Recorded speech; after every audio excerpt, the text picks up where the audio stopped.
It's August 1972, and Ian Richardson, a future NASA scientist, is watching TV when the BBC announces the interference is caused by solar activity. He didn't know it then, but the sun had just erupted in one of the most powerful solar events ever recorded. There was no threat to humans because Earth's magnetic field deflects much of the sun's radiation. But the explosions were so powerful that intense radiation disrupted TV signals and caused radio blackouts.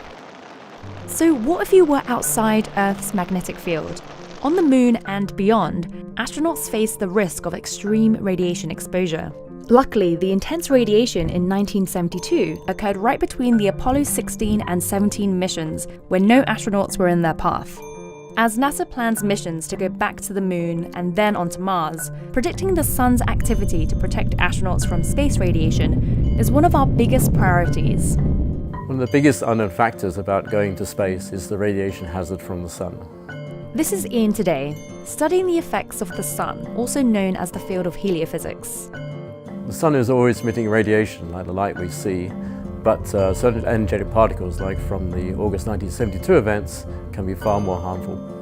To be able to forecast solar energetic particles, we need to know how the sun energizes them. The sun is made up of electrically charged particles called plasma. As this plasma moves, it builds up energy inside its massive magnetic field. This energy is usually released in two types of explosions. Flares are intense flashes of light. Coronal mass ejections are giant eruptions of solar material. These solar eruptions send shock waves across the solar system, accelerating particles as they go. These are solar energetic particles, or SEPs. They consist mainly of protons and possess a lot of energy that can affect satellite measurements and humans. SEPs can bombard you with a lot of radiation in a short period of time. They can penetrate your skin, damage your DNA, and increase your chances of getting cancer and radiation sickness. But they don't occur with every solar eruption. Only a small number of flares and coronal mass ejections create SEPs. So we're trying to predict when SEPs form and how they travel through space. At NASA's Goddard Space Flight Center, the Community Coordinated Modeling Center, or CCMC, is dedicated to testing prediction models. Working with global partners, they use data from NASA satellites at different vantage points and models to figure out how solar explosions behave, including how shockwaves energize SEPs. And as we get better at predicting, we get more time to prepare. Preparation for an SEP event, of which you may know that is already coming and perhaps the magnitude as well, the technique that you would want to use is to put as much mass between you and the source. On the surface of the moon or Mars, astronauts can go underground or build shelter with local materials. But in transit, astronauts can only be protected with what's on the spacecraft. Which means that you might have elements on a spacecraft that have multiple purposes. NASA's space radiation specialists are testing different ways to do this. One strategy they tested on the Orion spacecraft involves crew members barricading themselves with as much mass as possible in the center of the spacecraft.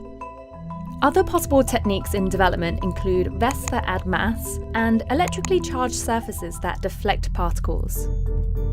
In terms of radiation protection and radiation mitigation, the factor of time is extraordinarily important.